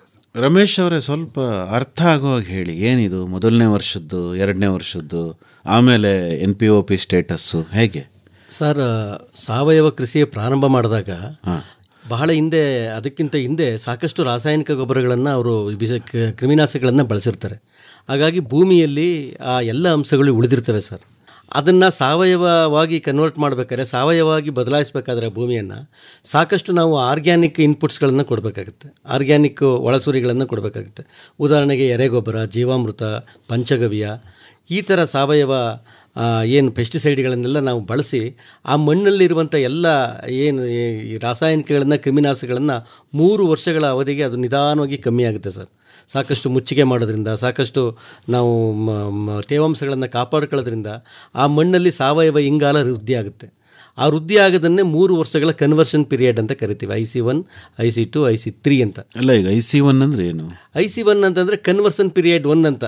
ಸಾವಯವ ಇದು ರಾಸಾಯನಿಕಗಳಿಂದ ಸಾವಯವಗೆ 1 ವರ್ಷ ಆಯಿತು. ಆಗ ಅದರಲ್ಲಿರುವಂಥ ಎಲ್ಲ ರಾಸಾಯನಿಕಗಳ ಅಂಶ ಕಮ್ಮಿ ಆಗುತ್ತೆ. 2ನೇ ವರ್ಷಕ್ಕೆ ಇನ್ನೂ ಸ್ವಲ್ಪ ಕಮ್ಮಿ ಆಗುತ್ತೆ. 3ನೇ ವರ್ಷ ಆದಮೇಲೆ ಅದು ಭೂಮಿ ಸಾವಯವ ಭೂಮಿಯಾಗಿ ಕನ್ವರ್ಟ್ ಆಗ್ತಾ ಹೋಗುತ್ತೆ ಸರ್, ಬದಲಾಯಿಸ್ತಾ ಹೋಗುತ್ತೆ. ಅಲ್ಲಿ ಸಾವಯವ ಇಂಗಾಲ ಸ್ವಲ್ಪ ಜಾಸ್ತಿ ಹೆಚ್ಚಾಗ್ತಾ ಹೋಗುತ್ತೆ. ಅದನ್ನು 3 ವರ್ಷಗಳ ಪೀರಿಯಡ್ ಅಂತ ಕರೀತಾರೆ. ಅಲ್ಲ, ಈಗ ನೀವು ಮೊದಲನೇ ವರ್ಷದ ಏನು ಸರ್ಟಿಫಿಕೇಟ್ ಇರುತ್ತೆ ನಿಮ್ಮ ಹತ್ರ ಅಂತ ಇಟ್ಕೊಳ್ಳಿ, ಆಗ ನೀವು ಅದನ್ನು ಸಾವಯವ ಉತ್ಪನ್ನ ಅಂತ ಮಾರಕ್ಕೆ ಬರಲ್ವಾ? ಅಲ್ಲಿ ನಾವು ಇದ್ರ ಮೇಲೆ ಸ್ಟಿಕ್ಕರ್ ಮೇಲೆ ಮೊದಲನೇ ವರ್ಷದ IC1 ಪೀರಿಯಡ್ ಅಂತಲೇ ಹಾಕಿರ್ತೀವಿ ಸರ್. ಅದು ಭಾರತದಾದ್ಯಂತ ಮಾರಾಟ ಮಾಡ್ಬೋದು. ಆಮೇಲೆ 2ನೇ ವರ್ಷ, 3ನೇ ವರ್ಷದ ತನಕ ಭಾರತದೊಳಗಡೆ ಮಾಡಿ NPOP ಸ್ಟೇಟಸ್ ಬಂದಾಗ ನಾವು ಈಗ ಸರ್ ಹೇಳ್ದಂಗೆ ನಾವು ಯುರೋಪಿಯನ್ ದೇಶಗಳಿಗೆ ಮತ್ತು ನಮ್ಮ ಭಾರತದ ಎಲ್ಲ 32 ರಾಜ್ಯಗಳ ಒಳಗಡೆ ನಮ್ಮ ಸಾವಯವ ಪದಾರ್ಥಗಳನ್ನು ಮಾರಾಟ ಮಾಡೋಕ್ಕೆ ನಮಗೊಂದು ಪರವಾನಗಿ ಸಿಗ್ತದೆ. ಓಕೆ, ಈಗ ನೀವು ಗುಂಪಿಗೆ ಮಾಡಿಸಿದೆ ಅಂತಂದರೆ? ಹೌದು ಸರ್. ಅದೇನು ಪ್ರೊಸೀಜರ್ ಹೇಳಿ ಸರ್. ಮೊದಲಿಗೆ ಕರ್ನಾಟಕ ಸರ್ಕಾರವೇ ಸಾವಯವ ಭಾಗ್ಯ ಯೋಜನೆ ಅಡಿಯಲ್ಲಿ ಒಂದು ಹೋಬಳಿಗೆ ಒಂದು ಥರ ಎಲ್ಲ ರೈತರುಗಳನ್ನು ಸೇರಿಸಿ ಒಂದು 25ರಿಂದ 100 ಜನ ರೈತರುಗಳನ್ನು ಸೇರಿಸಿ ನಮಗೆ ಗುಂಪು ಮಾಡ್ಕೊಂಡ್ವಿ ಸರ್. ಉದಾಹರಣೆಗೆ ಈಗ ರಂಗಸಮುದ್ರದ ಚೇತನಾ ಸಾವಯವ ಕೃಷಿಕರ ಸಂಘ, ಅಲ್ಲಿ ಸುಮಾರು ಒಂದು 60 ಜನ ರೈತರನ್ನ ನಾವು ತಗೊಂಡು ಸರ್ಕಾರವೇ ನಮಗೆ ಮೊದಲನೇ ಸಾರಿ ಅದನ್ನೆಲ್ಲ ಗುಂಪು ಸರ್ಟಿಫಿಕೇಷನ್ ಮಾಡಿಕೊಟ್ರು. ಅದಕ್ಕೆ ಬೇಕಾದಂಥ ಫೀಸನ್ನು ಸರ್ಕಾರವೇ KSOC ಅವರಿಗೆ ಕಟ್ಟಿಕೊಟ್ರು. ಮತ್ತು ನಮಗೆ ತಪಾಸಣೆ ಮಾಡೋಕ್ಕೆ ಬರುವಂಥ ಅಧಿಕಾರಿಗಳಿಗೆ ಖರ್ಚು ವೆಚ್ಚಗಳಿಗೆ ಅಂತ ಹೇಳಿ ನಮ್ಮ ಪ್ರತಿ ಸಂಘಗಳಿಗೂ 10,000 ರೂಪಾಯಿ ದುಡ್ಡನ್ನು ಕೊಟ್ಟರು. ಅವರಿಗೆ ನಾವು ಓಡಾಡೋಕ್ಕೆ ಕಾರು ವ್ಯವಸ್ಥೆ. ಅಲ್ಲ, ನೀವೇನು ದಾಖಲೆಗಳನ್ನು ಕೊಟ್ರಿ ಅವರಿಗೆ? ನಮ್ಮ ಎಲ್ಲ ರೈತರುಗಳ ಪಟ್ಟಿ ಕೊಟ್ವಿ ಸರ್. ಅವರ RTC ನಂಬರು, ಅವರ ಆಧಾರ್ ಕಾರ್ಡು, ಅವ್ರ ಬ್ಯಾಂಕ್ ಪಾಸ್ಬುಕ್ಕು, ಇವೆಲ್ಲವನ್ನು ನಾವು ಅವರಿಗೆ ದಾಖಲೆಗಳನ್ನು ಕೊಟ್ವಿ. ಆಯಿತು. ಜಮೀನಲ್ಲಿ ನೀವು ಬೆಳೆ ಬೆಳೆದಿದ್ದೀರಿ, ನೀವು ರಾಸಾಯನಿಕ ಬಳಸ್ತಿರೋ ಇಲ್ವೋ ಅದನ್ನೆಲ್ಲ ಯಾರು ಪರೀಕ್ಷೆ ಮಾಡಿದ್ರು? ಅವರೇ ಮಾಡ್ತಾರೆ. KSOC ಅಧಿಕಾರಿಗಳು ಬರ್ತಾರೆ ಸರ್, ತಪಾಸಣೆ ಅಧಿಕಾರಿಗಳು ಬರ್ತಾರಲ್ಲ, ಅವರು ಮೊದಲಿಗೂ ಮಣ್ಣು ಪರೀಕ್ಷೆ ಮಾಡಿರ್ತಾರೆ. ಆಮೇಲೆ ಅವರೇ ಬಂದು ಅದನ್ನೆಲ್ಲ ಸರ್ಟಿಫಿಕೇಷನ್ ಮಾಡಿ ಕೊಡ್ತಾರೆ ಸರ್ ಅವರು. ಓಕೆ, ಹೇಳಿ ಸರ್, ನಿಮ್ಮ ಪರೀಕ್ಷಾ ವಿಧಾನ ಏನು ಡಾಕ್ಟರ್ ಸುಧೀರ್ ಕುಮಾರ್ ಅವರ? ಈಗ ಇಂಡಿವಿಜುವಲ್ ಸರ್ಟಿಫಿಕೇಷನಿಂದ ಹೋಗೋಣ ಸರ್. ಇಂಡಿವಿಜುವಲ್ ಸರ್ಟಿಫಿಕೇಷನ್ ಅಂತ ಹೇಳಿದಾಗ ಅದನ್ನು ಫಸ್ಟಿಗೆ ಸರ್ ಪ್ರೊಸೆಸ್ ಏನಂತ ಹೇಳಿದ್ರೆ, ಅವರು ನಮಗೆ ಅಪ್ಲಿಕೇಶನ್ನು, ಅವ್ರ ರಿಜಿಸ್ಟ್ರೇಷನ್ ನೋಂದಣಿ ಮಾಡಿಕೊಳ್ಳೋದು ಪ್ರೊಸೀಜರ್ ಏನಂತ ಹೇಳಿದ್ರೆ, ಅದು ನಮ್ಗೆ ಅಪ್ಲಿಕೇಶನ್ ಕೊಡಬೇಕು. ಅಪ್ಲಿಕೇಶನ್ ಜೊತೆಗೆ ಅವ್ರ ಪ್ಯಾನ್ ಕಾರ್ಡು, ಆಧಾರ್ ಕಾರ್ಡು, ಒಂದು ಫೋಟೋ, ಒಂದು GPS ರೀಡಿಂಗ್, ಅಂದರೆ ದೊಡ್ಡ ಲ್ಯಾಂಡ್ ಏನು ಲ್ಯಾಂಡ್ ಅನ್ನು ಮಾಡ್ತಾರೆ ಅದು GPS ಕೋಆರ್ಡಿನೇಟ್ಸ್ ಅಂತ ಹೇಳ್ತಾರೆ, ಅದನ್ನು ಕೊಡಬೇಕು. ಮತ್ತು RTC ಇಷ್ಟು ಡೀಟೇಲ್ಸ್ ಕೊಡ್ತಾರೆ ಸರ್. ಇದು ಆನ್ಲೈನ್ ಅಪ್ಲಿಕೇಶನ್ ಅಥವಾ ಇಲ್ಲ ಆಫ್ಲೈನ್ ಸರ್. ನಮಗೆ ಪೋಸ್ಟ್ ಮುಖಾಂತರ ಕೊಡ್ಬೋದು ಅಥವಾ ಬೈ ಹ್ಯಾಂಡ್ ಆದರೂ ಕೊಡ್ಬೋದು ಸರ್. ಓಕೆ, ನಿಮ್ಮ ಕಚೇರಿ ಎಲ್ಲೆಲ್ಲಿದೆ ಸರ್? ನಮ್ಮ ಕಚೇರಿ 12 ಇದೆ ಸರ್. ನಮ್ಮ ಸರ್ಟಿಫಿಕೇಶನ್ ಎಲ್ಲೆಲ್ಲಿದೆ ಅಲ್ಲೆಲ್ಲ ಕಚೇರಿ ಮಾಡಿದ್ದಾರೆ ಸರ್. ಮೈಸೂರಲ್ಲಿ ಇದೆಯಾ? ಮೈಸೂರಲ್ಲಿದೆ ಸರ್. ಮೈಸೂರಲ್ಲಿ 5 ಡಿಸ್ಟ್ರಿಕ್ಟ್ ಬರುತ್ತೆ ಸರ್ ನಮ್ಮ ಜೂರಿಸ್ಡಿಕ್ಷನ್ ಸಂಬಂಧಪಟ್ಟಂತೆ: ಮೈಸೂರು, ಚಾಮರಾಜನಗರ, ಮಂಡ್ಯ, ಕೊಡಗು ಮತ್ತು ಹಾಸನ. ಓಕೆ, ಎಲ್ಲಿ ಬರುತ್ತೆ ನಿಮ್ಮ ಕಚೇರಿ? ಸರ್ ಪಬ್ಲಿಕ್ ಆಫೀಸಲ್ಲಿ ನಮಗೊಂದು ಆಫೀಸ್ ಇದೆ ಸರ್. ಪಬ್ಲಿಕ್ ಆಫೀಸಲ್ಲಿ ಬರುತ್ತೆ ಸರ್. ಮೈಸೂರು ಅರಮನೆ ಪಕ್ಕ? ಮೈಸೂರು ಅರಮನೆ ಪಕ್ಕ ಸರ್. ಅಲ್ಲಿ ನಿಮ್ಮ ಕಚೇರಿ ಇದೆ? ಅಲ್ಲಿ ನಮ್ಮ ಕಚೇರಿ ಇದೆ. ಇಲ್ಲಿಗೆ ಬಂದು ಅರ್ಜಿಯನ್ನು ಸಲ್ಲಿಸಬಹುದು. ಅರ್ಜಿಯನ್ನು ಪಡೆಯಬಹುದು ಸರ್. ಅದೇನೋ GPS ಅಂದ್ರಲ್ಲ, ಅಂದ್ರೆ ಅಕ್ಷಾಂಶ ರೇಖಾಂಶ ಅಂತ ಇರುತ್ತೆ ಸರ್ ಆ ಲ್ಯಾಂಡ್ಗೆ. ಅದನ್ನ ಹೇಗೆ ತಕ್ಕೊಳ್ಳೋದು ಅಂತ ಕೇಳಿದೆ. ಅದನ್ನ ಏನಿಲ್ಲ ಸರ್, ಆಕ್ಚುಲಿ ಈಗೇನು ಮೊಬೈಲ್ನಲ್ಲಿ, ಸ್ಮಾರ್ಟ್ ಮೊಬೈಲಲ್ಲಿ ಕ್ಯಾಮ್ ನೋಟ್ ಅಂತ ಬರುತ್ತೆ ಸರ್. ವೆಬ್ಸೈಟ್ ಇದು ಪ್ಲೇಸ್ಟೋರ್ಗೆ ಹೋದ್ರೆ ಅಲ್ಲಿ ಹೋದ್ರೆ ಡೌನ್ಲೋಡ್ ಮಾಡ್ಕೊಬೋದು. ಅದು ಓಪನ್ ಮಾಡ್ಕೊಂಡು ಅದರಲ್ಲಿ ಫೋಟೋ ತೆಗೆದ್ರೆ ಅದು ಡೇಟ್ ಯಾವ ತೆಗೆದ್ರು, ಏನು ಅಕ್ಷಾಂಶ ರೇಖಾಂಶ ಎಲ್ಲ ತಗೊಳುತ್ತೆ. ಆ ಕೋಆರ್ಡಿನೇಟ್ಸ್ನ ನೀವು ಅರ್ಜಿಯಲ್ಲಿ ಬರೆದು ಅಲ್ಲೊಂದು ಕಾಲಮ್ ಇದೆ, ಅಲ್ಲಿ ಬರೆದು ಕಳಿಸ್ಬೋದು ಅಥವಾ ಫೋಟೋನೇ ಅಟ್ಯಾಚ್ ಮಾಡಿ ಕಳಿಸ್ಬೋದು. ಆಯ್ತು. ಅರ್ಜಿ ಹಾಕಿದ್ಮೇಲೆ ಸರ್, ಅರ್ಜಿ ಹಾಕಿದ ಮೇಲೆ ಇದು ನಾವು ನಮ್ಮದು ಸರ್ಟಿಫಿಕೇಟ್ ಫೀಸ್ ಅಂತ ಇರುತ್ತೆ ಸರ್. ಅದು ಎಷ್ಟಿದೆ? ಅದು ಸ್ಲ್ಯಾಬ್ ಇದೆ ಸರ್. ಆ್ಯಕ್ಚುಲಿ ಅದು 5 ಎಕರೆಗೆ ಇಂಡಿವಿಜುವಲ್ ಫಾರ್ಮರ್ ಆದರೆ ಅಪ್ ಟು 5 ಎಕರೆ 2 ಹೆಕ್ಟರ್ಸ್ ಅಂತ ಹೇಳ್ತೀವಿ ಸರ್. 5,000 ಆಗುತ್ತೆ. ಆಮೇಲೆ 2 hectare and 4 hectare 6,000, 4 hectare about 6 hectare 7,000 ಹಿಂಗೆ ಕಂಟಿನ್ಯೂ ಆಗ್ತಾ ಹೋಗುತ್ತೆ ಸರ್. ಅದು ಗುಂಪಿಗಾದ್ರೆ ಸರ್ 20ರಿಂದ 50 ಜನ ಅಪ್ ಟು 40 ಹೆಕ್ಟರ್ 25,000 ರೂಪಾಯಿ. 51ರಿಂದ 100 ಜನ ಅಥವಾ 41 to 80 ಹೆಕ್ಟರ್ಸ್ 30,000 ಈಗ ಸ್ಲ್ಯಾಬ್ ಮಾಡಿದೆ ಅಂದ್ರೆ ರೈತರಿಗೆ ಹೆಲ್ಪ್ ಆಗಲಿ. ನಾವೇ ಹೇಳ್ದಂಗೆ 2500 ಜನ ಇರೋದ್ರಿಂದ ಆ ಸ್ಲ್ಯಾಬನ್ನು ಅನುಕೂಲ ಆಗಲಿ ಅಂತೇಳಿ ಸ್ಲ್ಯಾಬನ್ನು ಮಾಡಿದ್ವಿ ಸರ್. ಆ ಫೀಸನ್ನು ನಾವು ಅದು ಏನು ಮೊದಲೇ ಹೇಳಿದಾಗೆ ಅವ್ರೇನು ಎಲ್ಲ ದಾಖಲಾತಿ ಕೊಟ್ಟ ಮೇಲೆ ಅವ್ರು ಯಾವ ಇದರಲ್ಲಿ ಬರ್ತಾರೆ ಅಂದರೆ ಎಷ್ಟೇ ಏರಿಯಾ ಇದೆ, 5,000ದಲ್ಲಿ ಬರ್ತಾರೋ 6,000ದಲ್ಲಿ ಬರ್ತಾರೋ ನೋಡಿಬಿಟ್ಟು ನಾವು ಅವರಿಗೆ ಇಷ್ಟು ಫೀಸ್ ಆಗುತ್ತೆ ಅಂತೇಳಿ ಒಂದು ಪತ್ರದ ಮೂಲಕ ಅವ್ರಿಗೆ ಕಮ್ಯುನಿಕೇಟ್ ಮಾಡ್ತೀವಿ. ಅವರು DD ಅಥವಾ ಚೆಕ್ ಮುಖಾಂತರ ನಾವು ಸಂಸ್ಥೆಗೆ ಡೆಪ್ಯೂಟಿ ಡೈರೆಕ್ಟರ್ KSOC ಬೆಂಗಳೂರು ಈ ಹೆಸರಲ್ಲಿ ಕೊಡ್ಬೇಕು ಸರ್. ಅದಾದ ಕೊಟ್ಟ ನಂತರ ನಾವು ನೋಂದಣಿಯನ್ನು ಮಾಡ್ತೀವಿ ಸರ್. ನೋಂದಣಿ ಏನಾಗುತ್ತೆ ಅಂತ ಹೇಳಿದ್ರೆ ನಾವೇ ಮಾಡ್ತೀವಿ, ಅದು ಆನ್ಲೈನಲ್ಲೇ ಮಾಡ್ತೀವಿ ಸರ್. ಅದಕ್ಕೆ ಟ್ರೇಸ್ ಸೆಟ್ ಅಂತ ಒಂದು ಪೋರ್ಟಲ್ ಇದೆ ಸರ್, ಸೆಂಟ್ರಲ್ ಗೌರ್ಮೆಂಟ್ ಡೆವಲಪ್ ಮಾಡಿರುವಂಥ, ಅದರಲ್ಲಿ ನಾವು ನೋಂದಣಿಯನ್ನು ಮಾಡ್ತೀವಿ. ನೋಂದಣಿ ಮಾಡಿದಾಗ ಅವರಿಗೆ ಒಂದು ಇಮೇಲ್ ಮತ್ತು ಮೊಬೈಲ್ ನಂಬರ್ ಕಂಪಲ್ಸರಿ ಇದೆ ಸರ್. ಅವರಿಗೆ ಒಂದು ಯೂಸರ್ ID ಒಂದು ಪಾಸ್ವರ್ಡ್ ಹೋಗುತ್ತೆ ಆನ್ಲೈನ್. ಇಲ್ಲಿ ರಿಜಿಸ್ಟ್ರೇಷನ್ ಮಾಡೋದಕ್ಕೆ OTP ಹೀಗೆ ಹೋಗುತ್ತೆ, ಹಾಗೆ ಯೂಸರ್ ID ಪಾಸ್ವರ್ಡ್ ಹೋಗುತ್ತೆ ಸರ್. ಅದನ್ನು ಅವ್ರು ಓಪನ್ ಮಾಡ್ಕೊಂಡ್ಬಿಟ್ಟು ಮೊದಲೇ ಹೇಳಿದಾಗ ಅವ್ರು ಏನು ಮಾಡ್ತಾರೆ, ಆರ್ಗ್ಯಾನಿಕ್ ಸಿಸ್ಟಮ್ ಹೇಗೆ ಮಾಡ್ತಾರೆ, ಏನೇನು ಯೂಸ್ ಮಾಡ್ತಾರೆ, ಅದನ್ನ ಒಂದು ಸಿಸ್ಟಮ್ ಪ್ಲಾನ್ ಅಂತ ಹೇಳ್ತೀವಿ. ಸಿಸ್ಟಮ್ ಪ್ಲಾನ್ ಅಂದರೆ ಅದು ಯಾವ ಗೊಬ್ಬರ ಹಾಕ್ತಾರೆ, ಯಾವ ಬಿತ್ತನೆ ಮಾಡ್ತಾರೆ, ಎಲ್ಲಿಂದ ತಂದಿದ್ದಾರೆ, ಇದನ್ನೆಲ್ಲ ಸಿಸ್ಟಮ್ ಯಾವ ಕ್ರಾಪ್ ಹಾಕ್ತಾರೆ, ಇದನ್ನೆಲ್ಲ ಒಂದು ಸಿಸ್ಟಮ್ ಪ್ಲಾನ್ ಅಂತ ಹೇಳ್ತೀವಿ. ಅದನ್ನು ನಮ್ಗೆ ಆಫ್ಲೈನಲ್ಲೂ ಕೊಡಬೇಕು ಇದ್ರ ಜೊತೆಗೆ, ಮತ್ತು ಅದನ್ನು ಆನ್ಲೈನಲ್ಲಿ ಒಂದು ಎಂಟ್ರಿ ಮಾಡಿ ನಮಗೆ ಕಳಿಸ್ಕೊಡ್ಬೇಕು ಸರ್. ನಾವು ಅದನ್ನು ವೆರಿಫೈ ಮಾಡಿಬಿಟ್ಟು ಕರೆಕ್ಟಾಗಿತ್ತಂದರೆ ನಿರೀಕ್ಷಣಾ ದಿನಾಂಕವನ್ನು ಅವರಿಗೆ ನಾವು ಫಿಕ್ಸ್ ಮಾಡ್ತೀವಿ, ಇಂದು ದಿವಸ ಬರ್ತೀವಿ ಅಂತೇಳಿ.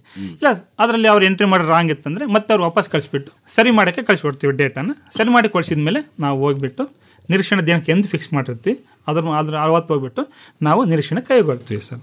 ಈಗ ನಿರೀಕ್ಷಣಾ ಪ್ರೊಸೀಜರ್, ಈಗ ಅಲ್ಲಿಗೆ ನಾವು ಫೀಲ್ಡ್ ಓದುತ್ತೀವಿ ಸರ್. ನಿರೀಕ್ಷಣೆಗೆ ಏನಂತ ಹೇಳ್ತೀವಿ, ಅಲ್ಲಿ ನಮ್ಮ ಪ್ರೊಸೀಜರ್ ಮೊದಲೇ ಹೇಳಿದಾಗೆ NPOP ನಮ್ಮ ಮಾನದಂಡಗಳ ಪ್ರಕಾರ ಅದರಲ್ಲಿ ಹೇಳಿದ್ದಾರೆ ನಮ್ಮ ಮಾನದಂಡಗಳು ಹೇಗೆ ಇರಬೇಕು ಅಂತೇಳಿ. ಅದರಲ್ಲಿ ಏನು ಹೇಳ್ತೀವಿ ಅಂತ ಹೇಳಿದ್ರೆ ಅಲ್ಟಿಮೇಟ್ಲಿ ಸರ್ ಇದೇನಂತೇಳಿ ಕಂಟಾಮಿನೇಷನ್ ಆಗಬಾರ್ದು. ಸಾವಿರದ ಇನ್ನಾರ್ಗ್ಯಾನಿಕ್ಕಿಂದ ಸಾವಿಗೆ ಕಂಟಾಮಿನೇಷನ್ ಆಗ್ಬಾರ್ದು. ಅದು ಎಲ್ಲ ಸ್ಟೇಜಲ್ಲೂ ಸಹ ಅಂದರೆ ಪ್ರೊಡಕ್ಷನ್ದ ಹಿಡಿದು ಸೇಲ್ಸ್ ಆಗೋವರು ಸಹ ಕಂಟಾಮಿನೇಷನ್ ಆಗಬಾರ್ದು. ಯಾಕಂದರೆ ಗೊತ್ತಿರುವ ಹಾಗೆ ಆರ್ಗ್ಯಾನಿಕ್ ತೊಡಕ್ಕೆ ಒಂದು ಪ್ರೀಮಿಯಮನ್ನು ಹೆಚ್ಚಿಗೆ ಕೊಡ್ತಾರೆ, ಮೇನ್ ಮಾರ್ಕೆಟ್ ಇರೋದಕ್ಕಿಂತ ಹೆಚ್ಚಿಗೆ ಕೊಡ್ತಾರೆ. ಅದಕ್ಕೆ ಕನ್ಸ್ಯೂಮರ್ಗೆ ಅವರಿಗೆ ಆ ಪ್ರೀಮಿಯಮ್ಗೆ ಅವ್ರಿಗೆ ಬೆಲೆ ಸಿಗಬೇಕು. ಅದರಿಂದ ಇನ್ನಾರ್ಗ್ಯಾನಿಂದ ಯಾವುದೇ ಸಹ ಕಂಟಾಮಿನೇಷನ್ ಆಗಬಾರ್ದು. ಇದು ನಮ್ಮ ಮೂಲ ಉದ್ದೇಶ. ನಾವು ನಿರೀಕ್ಷಣೆಯಲ್ಲಿ ಇದನ್ನೇ ಸಹ ನೋಡ್ತೀವಿ.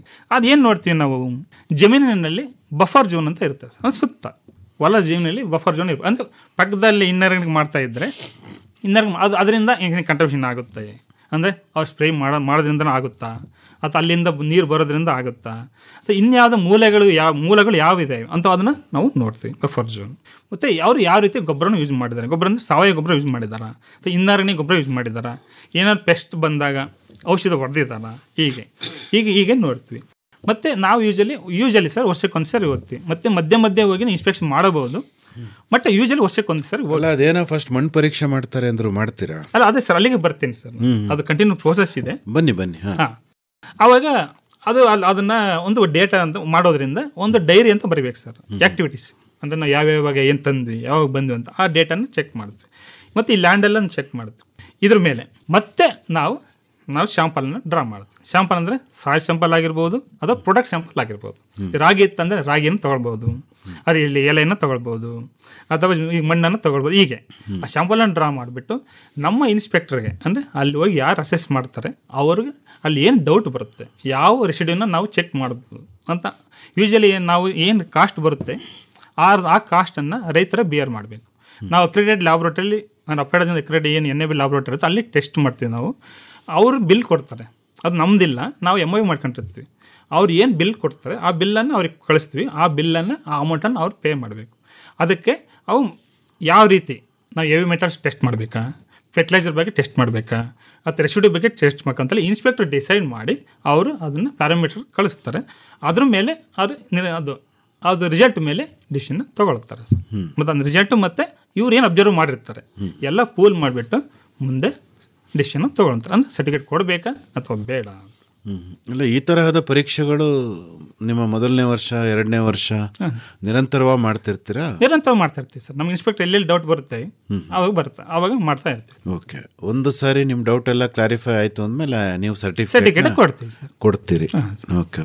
ಹೇಳಿ ಸರ್, ಈಗ ರಮೇಶ್ ಅವರೇ, ಈಗ ನಿಮಗೆ ಏನೇನೆಲ್ಲ ಪರೀಕ್ಷೆಗಳು ಆಯಿತು ಮತ್ತು ಯಾವ ರೀತಿ ಆ ಪರೀಕ್ಷೆಗಳಿದ್ದು ನಿಮ್ಮ ಅನುಭವ ಹೇಳಿ.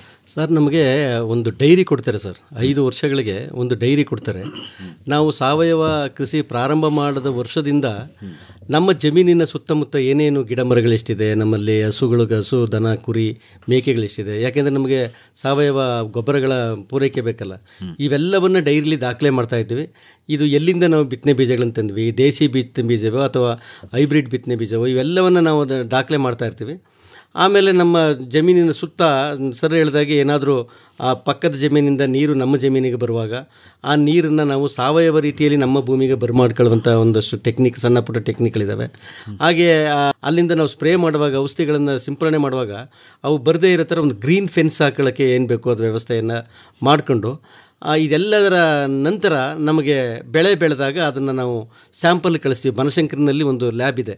ಆ ಲ್ಯಾಬ್ಗೆ ನಾವು ಕಳಿಸಿದಾಗ ಅಲ್ಲಿ ನಾವು ಕಳಿಸುವಂಥ ಭತ್ತ ಆಗಿರ್ಬೋದು, ಅರಿಶಿನ ಆಗಿರ್ಬೋದು, ಬೆಲ್ಲ ಆಗಿರ್ಬೋದು, ಕಬ್ಬಿನ ತುಂಡಾಗಿರ್ಬೋದು, ಅವೆಲ್ಲವನ್ನು ಅಲ್ಲಿ ಲ್ಯಾಬಲ್ಲಿ ಪರೀಕ್ಷೆಗೆ ಒಳಪಡಿಸಿ ಅವರು ಸಾವಯವ ಅಂಶ ಇಷ್ಟಿದೆ ಅಥವಾ ಕೆಮಿಕಲ್ ಇಷ್ಟಿದೆ ಅಂತ ಅವರು ನಮಗೆ ರಿಪೋರ್ಟ್ ಕೊಡ್ತಾರೆ. ಆಮೇಲೆ ಅದನ್ನು ನಾವು ನಿರಂತರವಾಗಿ ಅವರ ಮಾರ್ಗದರ್ಶನದಲ್ಲಿ KSOC ತಪಾಸಣಾಧಿಕಾರಿಗಳ ಮಾರ್ಗದರ್ಶನದಲ್ಲಿ ನಾವು ಬದಲಾವಣೆ ಮಾಡ್ಕೋತಾ ಇರ್ತೀವಿ ಸರ್. ಅವ್ರು ಭಾಳ ಸೂಕ್ಷ್ಮವಾಗಿ ಚೆಕ್ ಮಾಡ್ತಾರೆ. ನಮ್ಮ ಜಮೀನು ಅಂಚಿನಲ್ಲಿ ಏನಾದರೂ ಔಷಧಿಗಳ ಬಾಟ್ಲಿದೆಯಾ, ಅದೇನಾದರೂ ಸಿಕ್ಕಿದ್ರೆ ತಕ್ಷಣ ಅದನ್ನು ಎಲ್ಲಿ ಬಳಸೋರೆ ಏನು ಅಂತ ಹೇಳಿ ನಮಗೆ ಅದನ್ನು ಮಾರ್ಗದರ್ಶನ ಮಾಡ್ತಾರೆ. ಒಂದೊಂದು ಸಾರಿ ಅದನ್ನು ನೀವು ಬಳಸಿರೋದು ತಪ್ಪು ಅಂತ ಹೇಳಿ ಅದನ್ನು ನಮಗೆ ಈ ಥರ ಪರೀಕ್ಷೆ ಮಾಡೋರು ನಿಮಗೆ ಬರ್ತಾರೋ ಅದು ತಿಳಿಸ್ತಲೇ ತಿಳಿಸ್ತಲೇ ಬರ್ತಾರೆ ಸರ್. ಅಂದರೆ ನಾವು ಒಂದು ವಾರ ಮುಂಚಿತವಾಗಿ ಬರ್ತಾರೆ ಅವರು. ಹೌದಾ? ನೀವು ಕ್ಲೀನ್ ಮಾಡಿಬಿಟ್ಟಿರ್ಬೋದು. ಇಲ್ಲ, ಆಗಲ್ಲ ಸರ್. ರೈತರು ಅಷ್ಟೊಂದು ಸಿಗಾಕಬಿಡ್ತೀವಿ ನಾವು. ಈಗ ಪಕ್ಕದ ಗದ್ದೆಯವ್ರು ಏನು ಮಾಡ್ತಾರೆ, ಬಳಸಿ ನಮ್ಮ ಜಮೀನಿಗೆ ಎಸ್ತಿರ್ತಾರೆ ಅವ್ರದ್ದು. ನಾವು ಅದನ್ನ ಅವ್ರು ಹೇಳ್ತೀವಿ, ಇಲ್ಲ ಸರ್ ನಮ್ಮ ಜಮೀನಿಗಿಲ್ಲ ನೋಡಿ, ಪಕ್ಕದ ಗದ್ದೆ ಅದು ಕೆಮಿಕಲ್ ಕೃಷಿ ಮಾಡಿರೋದು, ಹಾಗಾಗಿ ಅವ್ರು ಬಳಸಿ ನಮಗೆ ಎಸ್ತಿದ್ದಾರೆ, ನಮ್ಮ ಜಮೀನಲ್ಲಿ ಏನೂ ಹಾಕಿಲ್ಲ ಅಂತೀವಿ. ಅಥವಾ ಸಿಗಾಕೊಂಡಾಗ ಅವ್ರು ಹೇಳ್ತಾರೆ, ಇಲ್ಲ ಈ ಥರ ಮಾಡಬಾರ್ದು, ಇದು ಅನ್ಯಾಯ ಆಗುತ್ತೆ, ಆಮೇಲೆ ಇದು ಕಾನೂನು ರೀತಿ ಒಳ್ಳೇದಲ್ಲ ಅಂತ ಹೇಳ್ತಾರೆ. ಅವ್ರ ಮಾರ್ಗದರ್ಶನ ತಗೊಂಡು ನಾವು ಅದನ್ನು ಸರಿ ಮಾಡ್ಕೋತೀವಿ ಸರ್. ಹೇಳಿ ಸುಧೀರ್ ಕುಮಾರ್ ಅವರೇ, ಈಗ ಭಾಳಷ್ಟು ಜಮೀನನ್ನು ತಾವು ಸರ್ಟಿಫಿಕೇಷನ್ಗೆ ಮಾಡಿದ್ದೀರಿ, ಹೋಗಿದ್ದೀರಿ, ಸರ್ಟಿಫಿಕೇಟ್ಗಳು ಇಶ್ಯೂ ಮಾಡಿದ್ದೀರಿ. ನಿಮ್ಮ ಸರ್ಟಿಫಿಕೇಟ್ ಅಂದರೆ ಹೇಗಿರುತ್ತೆ? ಅದಕ್ಕೇನೊಂದು ಲೋಗೋನ, ಅದು ಹೇಗೆ? ಎಸ್ ಸರ್, ಸರ್ಟಿಫಿಕೇಟ್ ಅಂದರೆ ಒಂದು ಲೋಗೋ ಇರುತ್ತೆ ಸರ್. ಅದು ಸರ್ಟಿಫಿಕೇಟಲ್ಲಿ ಇಂಡಿಯಾ ಆರ್ಗ್ಯಾನಿಕ್ ಲೋಗೋ ಅಂತ ನಾವು ಮೊದಲೇ ಹೇಳಿದಾಗೆ ಇದು Indian standard, central government development ಅಂತ ಸ್ಟ್ಯಾಂಡರ್ಡು. ಮೊದಲೇ ಆಲ್ ಓವರ್ ಇಂಡಿಯಾ ಮಾರ್ಕೆಟ್ ಮಾಡ್ಬೋದು. ಅದಕ್ಕೋಸ್ಕರನೇ ಅವ್ರದ್ದು ಒಂದು ಲೋಗೋ ಮಾಡಿದ್ದಾರೆ, ಅದನ್ನು ಇಂಡಿಯಾ ಆರ್ಗ್ಯಾನಿಕ್ ಲೋಗೋ ಅಂತಲೇ ಕರೀತಾರೆ ಸರ್. ಅದರ ಜೊತೆಗೆ ಯಾವ ಸರ್ಟಿಫಿಕೇಶನ್ ಬಾಡಿ, ನಾವು ಸರ್ಟಿಫಿಕೇಶನ್ ಬಾಡಿ ಇದು ಮಾಡಿದ್ರೆ ನಮ್ಮ ಲೋಗೋ ಬರುತ್ತೆ. ಅದನ್ನು ಅವ್ರ ಲೋಗನ ನಾವು ಅವರಿಗೆ ನಾವು ಮೊದಲೇ ಸರ್ಟಿಫಿಕೇಟ್ ಕೊಡ್ತೀವಿ. ಮತ್ತು ಅವರ ಲೇಬಲ್ ಮೇಲೆ ಹಾಕೊಳ್ಬೇಕಂದಾಗ ಅವ್ರ ಡಿಸೈನ್ ನಮಗೆ ಕೊಡಬೇಕು, ಯಾವ ರೀತಿ ಏನಂತಿಲ್ಲ. ಯಾಕಂದ್ರೆ ಅದೇ ಯಾವುದು ಸ್ಪೆಸಿಫಿಕ್ ಇದೆ, ಅದೇ ಸ್ಟ್ಯಾಂಡರ್ಡು, ಯಾವುದ್ಯಾವುದೋ ಮಾಡೋಂಗಿಲ್ಲ. ಆ ಲೋಗೋ ಐತೆ ಅದೇ ಲೋಗೋ ಕಲರ್ ಪ್ರಿಂಟ್ ಮಾಡಬೇಕಾಗುತ್ತೆ. ಅದಕ್ಕೋಸ್ಕರ ಆ ಡಿಸೈನ್ ಕೊಟ್ಟಾಗ ನಾವು ಅದು ಕರೆಕ್ಟ್ ಇದೆ ಇಲ್ಲ ಅಂತ ನೋಡಿಬಿಟ್ಟು ಅಪ್ರೂವ್ ಮಾಡ್ತೀವಿ. ನಾವು ಅಪ್ರೂವ್ ಮಾಡಿದಾಗ ಅದ್ರ ಪ್ರಕಾರ ಅವ್ರು ಪ್ರಿಂಟ್ ಮಾಡ್ಕೊಂಡು ಅವರು ಮಾರಾಟ ಮಾಡ್ಬೋದು. ಈಗ ಅವರು ಬೆಳೆಯುವಂತಹ ಉತ್ಪನ್ನ ಅದನ್ನು ತಾವು ಸರ್ಟಿಫೈ ಮಾಡ್ತೀರಿ. ಈಗ ಅವನು ಭತ್ತ ಬೆಳಿತಾನೆ ಅಂದರೆ ಭತ್ತ ಸರ್ಟಿಫೈ ಮಾಡ್ಬೋದು. ಈಗ ಭತ್ತದಿಂದ ಅಕ್ಕಿ ಮಾಡಿ, ಅಕ್ಕಿಯಿಂದ ಹಿಟ್ಟು ಮಾಡಿ, ಈ ಥರ ಪ್ರೋಸೆಸ್ಡ್ ಪ್ರಾಡಕ್ಟ್, ಆ ಪ್ರೋಸೆಸಿಂಗಿಗೆ ಅಂತಲೇ ಒಂದು ಸರ್ಟಿಫಿಕೇಶನ್ ಇದೆ ಸರ್. ಆ್ಯಕ್ಚುಲಿ ನಾವು ಕೊಡೋದು ಪ್ರೊಡಕ್ಷನ್ ಸರ್ಟಿಫಿಕೇಟ್ ಅಂತ ಹೇಳಿದ್ರೆ ನಾವು ಲ್ಯಾಂಡಿಗೆ ಕೊಡ್ತೀವಿ ಸರ್. ಅಲ್ಲಿ ಜಮೀನಿಗೆ ನಾವು ಸರ್ಟಿಫಿಕೇಟನ್ನು ಕೊಡ್ತೀವಿ. ಅಂದರೆ ಆ ಜಮೀನಲ್ಲಿ ಏನು ಬೆಳೀತಾರೆ ಅದೆಲ್ಲದು ಸಾವಯವ ಅಂತ ಕರಿತೀವಿ. ಈ ವರ್ಷ ರಾಗಿ ಬೆಳೆದ್ರೆ ರಾಗಿ ಅಂತ ಸಾವಯವ, ಮುಂದಷ್ಟು ಜೋಳ ಬೆಳೆದ್ರೆ ಜೋಳ ಅಂತ ಸಾವಯವ, ಆ ಥರ ಸರ್ಟಿಫಿಕೇಟ್ ಇದಾಗುತ್ತೆ. ಅದು ಪ್ರೊಡಕ್ಷನ್ ಸರ್ಟಿಫಿಕೇಟ್ ಅಂದರೆ ಪ್ರೊಡಕ್ಷನ್ ಸಂಬಂಧಪಟ್ಟಿದ್ದು ಅಂತ ಆಗುತ್ತೆ. ಈಗ ತಾವು ಹೇಳಿದ್ರೆ ಪ್ರಾಡಕ್ಟ್ ಅಂದರೆ ಪ್ರೊಸೆಸಿಂಗ್ ಅಂತ ಹೇಳಿದ್ರೆ ಎಸ್ ಸರ್, ಅದಕ್ಕೋಸ್ಕರ ಮತ್ತೆ ಸಪ್ರೇಟ್ ಸರ್ಟಿಫಿಕೇಟನ್ನು ತೊಗೊಳ್ಬೇಕಾಗುತ್ತೆ ಸರ್. ಅದು ನಮ್ಮ ಇದರಲ್ಲಿ ಪ್ರೊಡಕ್ಷನ್ ಆದ ನಂತರ ಈಗ ಸಪೋಸು ಮ್ಯಾಂಗೋ ಇದೆ ಸರ್, ಮ್ಯಾಂಗೋ ರಾ ಮೆಟೀರಿಯಲ್, ಅದನ್ನು ಡೈರೆಕ್ಟಾಗಿ ಇದನ್ನು ತೊಗೊತೀವಿ. ಅಂದರೆ ಲ್ಯಾಂಡ್ ಪ್ರೊಡಕ್ಷನ್ ಇದರಲ್ಲೂ ಮಾಡ್ಬೋದು. ಸಪೋಸ್ ಅದನ್ನು ಮ್ಯಾಂಗೋ ಜ್ಯೂಸ್ ಮಾಡಬೇಕಂದ್ರೆ ಅದು ವ್ಯಾಲ್ಯೂ ಆಡೆಡ್ ಆಗುತ್ತೆ, ಅದು ಪ್ರೊಸೆಸಿಂಗ್ ಬರುತ್ತೆ. ಯಾಕಂದ್ರೆ ಅದಕ್ಕೆ ಆ್ಯಡ್ ಆಗುತ್ತೆ, ಶುಗರ್ ಆ್ಯಡ್ ಆಗುತ್ತೆ. ಅಲ್ಲ, ಈಗ ನಮ್ಮ ಭಾಗದ ಜನಕ್ಕೆ ಅರ್ಥ ಆಗೋಂಗಿದ್ರೆ ಕಬ್ಬಿಂದ ಬೆಲ್ಲ, ಅದ್ರ ಬಗ್ಗೆ ಹೇಳಿ. ಅದ್ರ ಬಗ್ಗೆ ಅಲ್ಲ ಸರ್, ಕಬ್ಬು ಅಂತೇಳಿ ಸರ್. ಈಗ ನಾವು ಪ್ರೊಸೆಸಿಂಗಲ್ಲಿ ಏನು ಹೇಳ್ತಾರೆ, ಯಾವುದೇ ತೊಗೊಂಡ್ರು ಸೋರ್ಸ್ ಇಂಪಾರ್ಟೆಂಟ್ ಆಗುತ್ತೆ. ಸೋರ್ಸ್ ಅಂದರೆ ನೀವು ಯೂಸ್ ಮಾಡೋವಂಥದ್ದು ಸೋರ್ಸ್, ನಾವು ಆರ್ಗ್ಯಾನಿಕ್ ಅಂತ ಕರಿತೀವಿ. ಅಂದರೆ ನೀವು ಕಬ್ಬು ಸೋರ್ಸ್, ಮೇನ್ ಸೋರ್ಸ್ ಕಬ್ಬು, ಆ ಕಬ್ಬು ಸಹ ಸರ್ಟಿಫೈಡ್ ಆಗಿರ್ಬೇಕು. ಮೇನ್ ಕಬ್ಬನ್ನು ಆರ್ಗ್ಯಾನಿಕ್ ಆಗಿರಬೇಕು. ಅದಾದ ನಂತರ ನೀವೇನು ಬೆಲ್ಲಕ್ಕೆ ಯೂಸ್ ಮಾಡ್ತೀವಿ ಮೆಟೀರಿಯಲ್, ಅದು ಸಹ ಆರ್ಗ್ಯಾನಿಕ್ ಆಗಿರಬೇಕು. ಇಲ್ಲ ಅಂತ ಹೇಳಿದ್ರೆ ಅದ್ರ ನಮ್ಮ ಅದು ಸ್ಟ್ಯಾಂಡರ್ಡ್ಸಲ್ಲಿ ಇದೆ ಸರ್, ಎಷ್ಟೆಷ್ಟು ಪರ್ಸೆಂಟೇಜ್ ಕೆಲವೊಂದು ಪ್ರಾವಿಷನ್ ಮಾಡಿದ್ದಾರೆ. ಆರ್ಗ್ಯಾನಿಕ್ ಸೋರ್ಸ್ ಇಲ್ದಾಗ ಬೇರೆ ಎಷ್ಟು ಪರ್ಸೆಂಟೇಜ್ ಯೂಸ್ ಮಾಡ್ಬೇಕಂತ ಇದೆ ಸರ್. ಅದು ಪ್ರಾಡಕ್ಟ್ ವೇರಿ ಆಗುತ್ತೆ. ನಾವು ಬುಕ್ಕಲ್ಲೇ ಓದಬೇಕು, ಅದು ಭಾಳ ಇರೋದ್ರಿಂದ ಆ ಬುಕ್ಕಲ್ಲಿ ನೀವು ನೋಡಿದರೆ ಎಲ್ಲ ಗೊತ್ತಾ. ಆ ಪರ್ಸೆಂಟೇಜ್ ಮಾತ್ರ ಅವ್ರು ರೆಕಮೆಂಡ್ ಮಾಡ್ತಾರೆ, ಅದನ್ನು ಇನ್ಆರ್ಗ್ಯಾನಿಕ್ ಇರೋಂಥ ಯೂಸ್ ಮಾಡ್ಬೋದು. ಬಟ್ ಮೇಜರ್ ಏನು ಪೋರ್ಷನ್ ಬರುತ್ತಲ್ವ ಅದು ಸಾವಯವನೇ ಆಗಿರ್ಬೇಕು ಸೋರ್ಸ್. ಓಕೆ, ಅಂದ್ರೆ ಈಗ ಪ್ರೋಸೆಸ್ ಕೂಡ ಸಾವಯವವಾಗಿದ್ರೆ ಪ್ರೊಸೆಸ್ ಸಾವಯವ, ಅದಕ್ಕೆ ಯೂಸ್ ಮಾಡೋದು ಮೆಟೀರಿಯಲ್ ಸಹ ಅದೇ ಬೇರೆ ಇದಿರುತ್ತಾ, ಅದೇ ಲೋಗೋ ಬೇರೆ ಇರುತ್ತಾ? ಅದೇ ಇದೇ ಲೋಗೋ ಇರುತ್ತೆ ಸರ್. ಪ್ರೊಸೆಸ್ಡ್ ಪ್ರಾಡಕ್ಟ್ ಅಂತ ಬರುತ್ತೆ, ಅದು ಸಪ್ರೇಟ್ ಮಾಡಿದ್ದಾರೆ. ಲ್ಯಾಂಡ್ ಸರ್ಟಿಫಿಕೇಶನ್ ಬೇರೆ, ಪ್ರೊಸೆಸ್ ಸರ್ಟಿಫಿಕೇಶನ್ ಬೇರೆ. ಇದು ಎಂಟೈರ್ ಸರ್ ಎಲ್ಲದೂ ಸಹ ನಾವು ಪ್ರೊಸೆಸ್ ಸರ್ಟಿಫಿಕೇಶನ್ ಅಂತಾನೆ ಕರಿತೀವಿ. ಈಗ ಪ್ರೊಸೀಸಿಂಗ್ ಆದ್ರೂ ಸಹ ನಾಟ್ ಓನ್ಲಿ ಅವರು ಸೋರ್ಸ್ ತಂದಿದ್ದಾರೆ ಅಂದ್ರೆ ಅದಕ್ಕೇನು ಯೂಸ್ ಮಾಡ್ತಾರೆ ಅಷ್ಟೇ ಅಂತಲ್ಲ. ಸೋರ್ಸ್ ಅಂದ್ರೆ ಪ್ರೋಸೆಸ್, ಹೇಗೆ ಸೋರ್ಸ್ ಯಾವುದು, ಯಾವ ಬೆಲ್ಲ ಅಂದರೆ ಅವ್ರದ್ದು ಕಬ್ಬು ಎಲ್ಲಿಂದ ಬಂತು, ಏನು ಯೂಸ್ ಮಾಡ್ತಾರೆ, ಸುತ್ತಮುತ್ತ ಅದು ಸ್ಟೋರೇಜ್ ಎಲ್ಲಿದೆ, ಅವರು ಗಾಳ ಹೇಗೆ ಮಾಡ್ತಾರೆ, ಅದಕ್ಕೇನು ಯೂಸ್ ಮಾಡ್ತಾರೆ ಅಂತ ಎಂಟೈರ್ ಪ್ರೋಸೆಸ್ ಸಾವಯವ ಆಗಿರಬೇಕು. ಈಗ ನೀವು ಏನು ಲ್ಯಾಂಡ್ ಸರ್ಟಿಫಿಕೇಶನ್ ಮಾಡಿಸ್ಕೊಂಡಿರೋದ ಅಥವಾ ನೀವು ಈ ಥರ ಏನಾದರೂ ಪ್ರೋಸೆಸ್ ಸರ್ಟಿಫಿಕೇಶನ್ ಮಾಡಿಸಿದ್ರ? ಸರ್, ಪ್ರಾರಂಭದಲ್ಲಿ ನಾವು ಲ್ಯಾಂಡ್ ಸರ್ಟಿಫಿಕೇಟ್ ಮಾಡಿಸಿದ್ವಿ.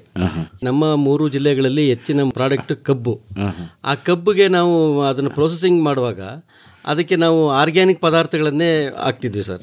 ಈಗ ಉದಾಹರಣೆಗೆ ನಾವು ಬೆಲ್ಲ ಮಾಡುವಾಗ ಮಂಡ್ಯ VC ಫಾರ್ಮ್ನಲ್ಲಿ ಜಾಗರಿ ಪಾರ್ಕ್ ಇದೆ, ಅಲ್ಲಿಯ ಅಧಿಕಾರಿಗಳ ಅಥವಾ ಅಲ್ಲಿ ತಂತ್ರಜ್ಞರ ಮಾರ್ಗದರ್ಶನವನ್ನು ತಗೊಂಡು ನಾವು ಕಬ್ಬಿನ ಹಾಲಿಗೆ ನಾವು ಸೋಯಾಬೀನ್ ಕಾಳನ್ನ ಮಿಕ್ಸ್ ಮಾಡ್ತಿದ್ವಿ. ಆ ಸೋಯಾಬೀನ್ ಕಾಳು ಹಾಲು ಇದೆಯಲ್ಲ, ಅದು ನ್ಯಾಚುರಲ್ ಆಗಿ ಆ ಕಬ್ಬಿಗೆ ಒಂದು ಬೆಲ್ಲಕ್ಕೆ ಒಂದು ಹೊಳಪನ್ನು ಕೊಡ್ತದೆ, ಮತ್ತು ಆ ಸೋಯಾಬೀನ್ ಕಾಳು ಕೂಡ ಆರ್ಗ್ಯಾನಿಕಲ್ಲೇ ಬೆಳೆದಿರೋದ್ರಿಂದ ನಮಗೆ ಅದು ಒಳ್ಳೆಯ ರುಚಿನೂ ಕೊಡ್ತದೆ ಸರ್. ಆ ಥರ ಮಾಡಿದ್ವಿ. ಆಮೇಲೆ ನೆಕ್ಸ್ಟ್ ಹಂತಕ್ಕೆ ನಾವೀಗ ಉಳಿದ ಪದಾರ್ಥಗಳಿಗೆ ಪ್ರೊಸೆಸಿಂಗಿಗೆ ನಾವು ಅರ್ಜಿ ಹಾಕುತ್ತಾ ಇದ್ದೀವಿ. ಮಧ್ಯೆ ಕರೋನಾ 2 ವರ್ಷ ಬಂದದ್ರಿಂದ ಸ್ವಲ್ಪ ಸ್ಟಾಪ್ ಆಗಿತ್ತು. ಈಗ ಪುನಃ ಚಟುವಟಿಕೆಗಳು ಗರಿಗೆ ಎದ್ಕೊಂಡಿದೆ.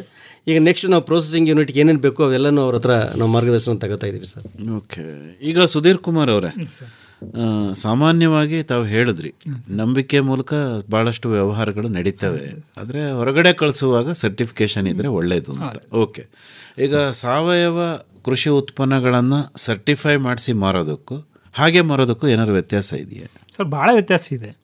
ಹಾಗೆ ಮಾರಾಟ ಹೇಳ್ದಂಗೆ ನಿಮಗೆ ಗೊತ್ತಿರೋ ಮಾತ್ರ ತಗೊಳ್ತಾರೆ, ಬೇರೆ ತಗೊಳ್ಳಲ್ಲ. ಅವಕ್ಕೆಂತ ಬೆಲೆಯು ಸರ್ಟಿಫಿಕೇಟ್ ಇದ್ರೆ ಒಂದು ಬಾಡಿ ಇದೆ, ಇನ್ಸ್ಪೆಕ್ಷನ್ ಮಾಡಿದ್ದಾರೆ, ಅದೊಂದು ಇದಿರುತ್ತೆ.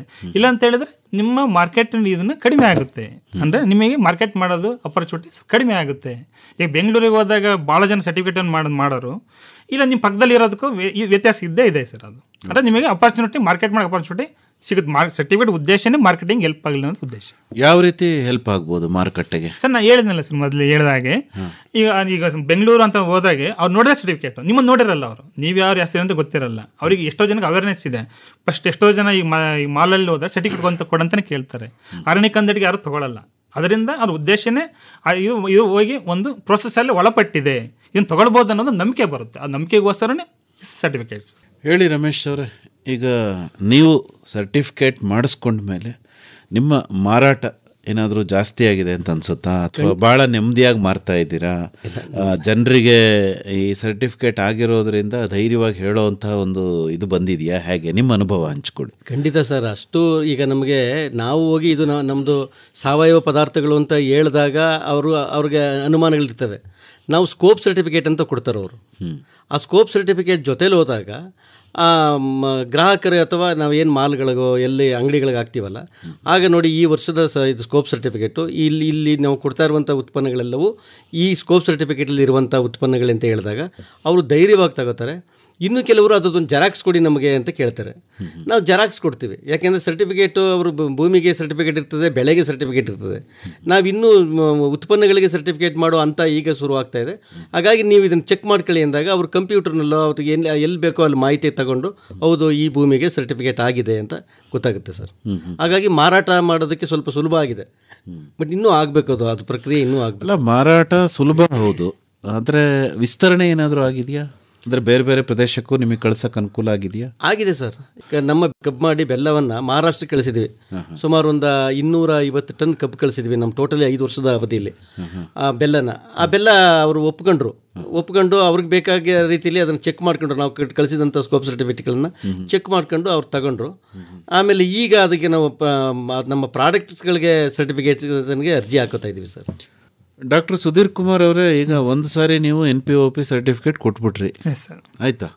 ಈಗ ರೈತ ಅದನ್ನು ತಗೊಂಡ್ಮೇಲೆ ಮತ್ತೆ ರಾಸಾಯನಿಕ ಹಾಕ್ಕೊಂಡು ಮಾರಾಟ ಮಾಡೋಕ್ಕೆ ಶುರು ಮಾಡಿದ್ರೆ ಏನು ಮಾಡ್ತೀರಿ ಸರ್? ನಾವು ಅದನ್ನು ಮತ್ತೆ ಹೋದಾಗ ರಾಸಾಯನಿಕ ಬಂದರೆ ಆ ಸರ್ಟಿಫಿಕೇಟನ್ನು ವಾಪಸ್ಸನ್ನು ತೊಗೊಳ್ತೀವಿ ನಾವು ಒಂದು. ಮತ್ತು ಸಪೋಸ್ ಅವರಿಗೆ ಗೊತ್ತಿಲ್ಲದಲೇ ಅರಿವಿಲ್ದೆಲ್ಲ ಹಾಕಿದ್ದಾಗ ಅವ್ರು ಮತ್ತೆ ಕಂಟಿನ್ಯೂ ಆಗ್ಬೇಕಂತೇಳಿದ್ರೆ ಅವರಿಗೆ ನಾವು ಹೇಳ್ತೀವಿ, ಹಿಂಗೆ ನೀವು ಹಾಕಿದ್ರೆ ನಿಮ್ಮನ್ನು ಟರ್ಮಿನೇಟ್ ಮಾಡಬೇಕಾ ಅಥವಾ ಕಂಟಿನ್ಯೂ ಆಗ್ತಾರ ಅಂತ ಅವ್ರಿಗೆ ಹೇಳ್ತೀವಿ ನಾವು.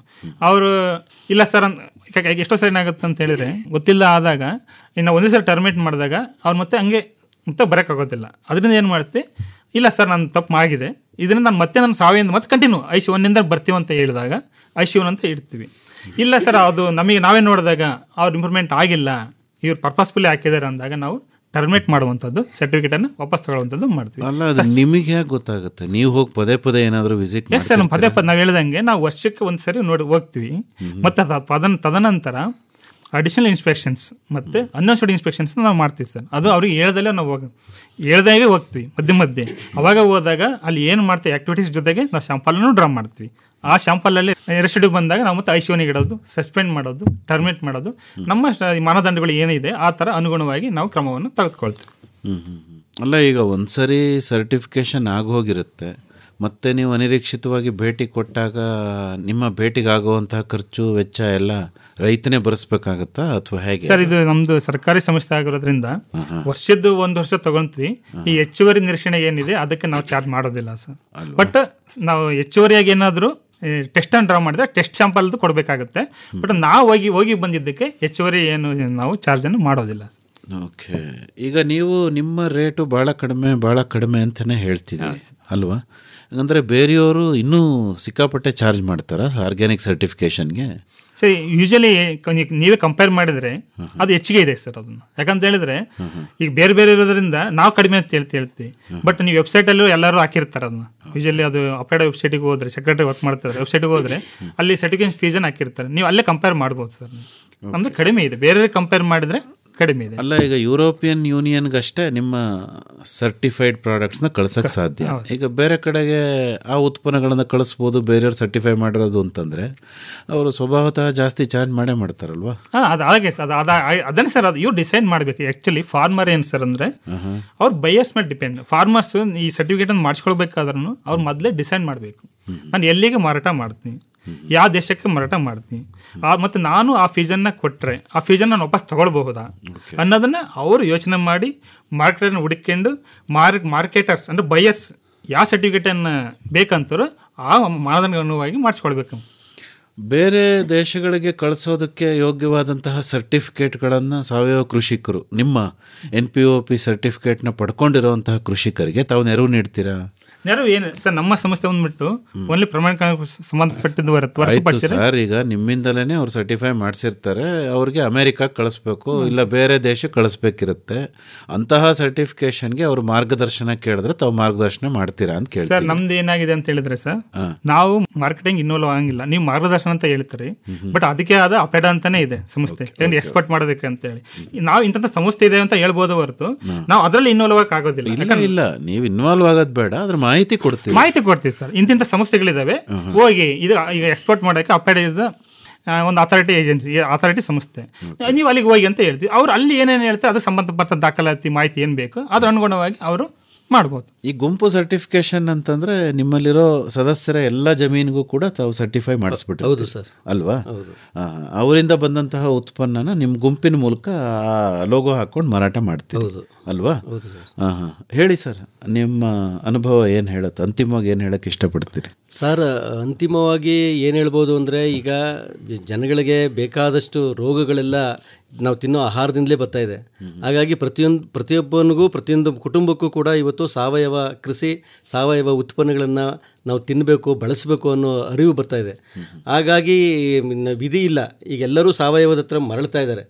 ಆಮೇಲೆ ಇದು ಫೋರ್ಸಬಲ್ ಆಗಿ ಮಾಡೋಕ್ಕಾಗಲ್ಲ ಸರ್. ಅವ್ರಿಗೆ ಗೊತ್ತಾಗಬೇಕು, ಇಲ್ಲ ನಾನು ಸಾವಯವ ಆಹಾರವನ್ನು ಬಳಸಬೇಕು, ನನ್ನ ಹತ್ರ 5 ಎಕರೆ ಜಮೀನಿದ್ದರೆ ಕನಿಷ್ಠ ನನ್ನ ಕುಟುಂಬಕ್ಕಾಗುವಷ್ಟಾದರೂ 1 ಎಕರೆಯಲ್ಲಿ ಬೆಳಿಬೇಕು ಅಂತ ಬರ್ತಾ ಇದೆ. ಹಾಗಾಗಿ ಸಾವಯವ ಕೃಷಿ ಆಗಲಿ ಇದಕ್ಕೆಲ್ಲದಕ್ಕೂ ಈ ಸರ್ಟಿಫಿಕೇಷನ್ನು ಭಾಳ ಮುಖ್ಯ ಸರ್. ನಮಗೆ ಹೆಚ್ಚಿನ ಮಾಹಿತಿಗೆ ನಿಮ್ಮನ್ನೇ ನೇರವಾಗಿ ಸಂಪರ್ಕ ಮಾಡಬೇಕು ಅಂತಾದರೆ ಡಾಕ್ಟರ್ ಸುಧೀರ್ ಕುಮಾರ್ ಅವರೇ, ಸಂಪರ್ಕಕ್ಕಾಗಿ ತಮ್ಮ ಮೊಬೈಲ್ ಸಂಖ್ಯೆನ ಕನ್ನಡದಲ್ಲಿ ಹೇಳ್ಬೋದಾ?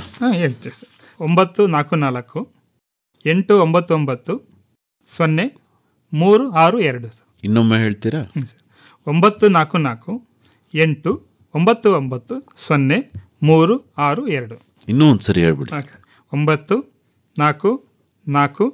899 0362. ತಮ್ಮದು ರಮೇಶ್ ಅವರು? ಸರ್ 9964 99645229. ಇನ್ನೊಮ್ಮೆ 9964540229. ಇನ್ನೂ ಒಂದು ಸರಿ ಹೇಳ್ಬಿಡಿ. 9964540229. ಒಳ್ಳೆಯದು ಡಾಕ್ಟರ್ ಸುಧೀರ್ ಕುಮಾರ್ ಅವರೇ ಹಾಗೂ ಪಿ ರಮೇಶ್ ಅವರೇ, ಇದುವರೆಗೂ ಕೂಡ ಸಾವಯವ ಕೃಷಿ ಉತ್ಪನ್ನಗಳ ಪ್ರಮಾಣೀಕರಣ ಹಾಗೂ ಮಾರುಕಟ್ಟೆಗೆ ಸಂಬಂಧಪಟ್ಟಂತೆ ಉಪಯುಕ್ತವಾದ ಮಾಹಿತಿ ನೀಡಿದ್ರಿ. ವಂದನೆಗಳು. ನಮಸ್ಕಾರ. ನಮಸ್ಕಾರ ಸರ್. ಕೃಷಿ ಸಂಪದಾ, ಇದುವೇ ಕೃಷಿ ಸಂಪದಾ. ಮೈಸೂರಿನ ಕರ್ನಾಟಕ ರಾಜ್ಯ ಬಿತ್ತನೆ ಬೀಜ ಮತ್ತು ಸಾವಯವ ಕೃಷಿ ಪ್ರಮಾಣನಾ ಸಂಸ್ಥೆಯ ಸಹಾಯಕ ನಿರ್ದೇಶಕರಾದ ಡಾ ಎಸ್ ಸುಧೀರ್ ಕುಮಾರ್ ಮತ್ತು ಟಿ ನರಸೀಪುರ ತಾಲೂಕು ರಂಗಸಮುದ್ರದ ಪಿ ರಮೇಶ್ ಅವರೊಂದಿಗೆ ಸಾವಯವ ಕೃಷಿ ಉತ್ಪನ್ನಗಳ ಪ್ರಮಾಣೀಕರಣ ಮತ್ತು ಮಾರಾಟವನ್ನು ಕುರಿತ ಸಂವಾದವನ್ನು ಕೇಳಿದಿರಿ. ನಮ್ಮ ಮುಂದಿನ ಕಾರ್ಯಕ್ರಮದಲ್ಲಿ ರೈತ ಹಾಗೂ ವಿಜ್ಞಾನಿಗಳ ಸಹಭಾಗಿತ್ವದಲ್ಲಿ ಬೀಜೋತ್ಪಾದನೆಯನ್ನು ಕುರಿತು ಬೆಂಗಳೂರು ಕೃಷಿ ವಿಶ್ವವಿದ್ಯಾನಿಲಯದ ಬೀಜೋತ್ಪಾದನಾ ವಿಭಾಗದ ವಿಶೇಷ ಅಧಿಕಾರಿ ಡಾ ಕೆ ಮಧುಸೂದನ್ ಅವರೊಂದಿಗೆ ಸಂದರ್ಶನವಿದೆ. ಸಾವಯವ ಸಂಪದ, ಸಾವಯವ ಕೃಷಿ ಬದುಕಿನ ಸಮಗ್ರ ಚಿತ್ರಣ ಕುರಿತ ಬಾನುಲಿ ಸರಣಿ ಕೇಳಿದಿರಿ. ಕೃಷಿ ಸಂಪದಾ, ಇದುವೇ ಕೃಷಿ ಸಂಪದಾ. ಜಗದ ಹಸಿವನ್ನು ಮುಕ್ತಗೊಳಿಸುವ ಕೃಷಿ ಸಂಪದಾ. ಸಹಯೋಗ ವಿಸ್ತರಣಾ ಶಿಕ್ಷಣ ಘಟಕ, ಸಾವಯವ ಕೃಷಿ ಸಂಶೋಧನಾ ಕೇಂದ್ರ ನಾಗನಹಳ್ಳಿ, ಮೈಸೂರು ಜಿಲ್ಲಾ ಕೃಷಿ ತರಬೇತಿ ಕೇಂದ್ರ, ಕೃಷಿ ಇಲಾಖೆ ಮೈಸೂರು, ವಲಯ ಕೃಷಿ ಸಂಶೋಧನಾ ಕೇಂದ್ರ ವಿಸಿ ಫಾರಂ ಮಂಡ್ಯ ಹಾಗೂ ಮೈಸೂರು ಮಂಡ್ಯ ಚಾಮರಾಜನಗರ ಜಿಲ್ಲಾ ಸಾವಯವ ಕೃಷಿಕರ ಒಕ್ಕೂಟ. ಬೆಳೆಯೋ ಬೆಳೆಯಲ್ಲ ಅಮೃತವು, ಬೆಳೆಯೋ. ಶೀರ್ಷಿಕೆ ಗೀತರಚನೆ ರಮೇಶ್ ಪಿ ರಂಗಸಮುದ್ರ. ಗೀತೆಯ ರಾಗ ಸಂಯೋಜನೆ ಹಾಗೂ ಗಾಯನ ನಿತಿನ್ ರಾಜಾರಾಮ್ ಶಾಸ್ತ್ರಿ. ಕೃಷಿ ಸಂಪದಾ, ಇದುವೇ ಕೃಷಿ ಸಂಪದಾ. ನೆರವು ಆರ್ ಲೋಕೇಶ್ವರಿ.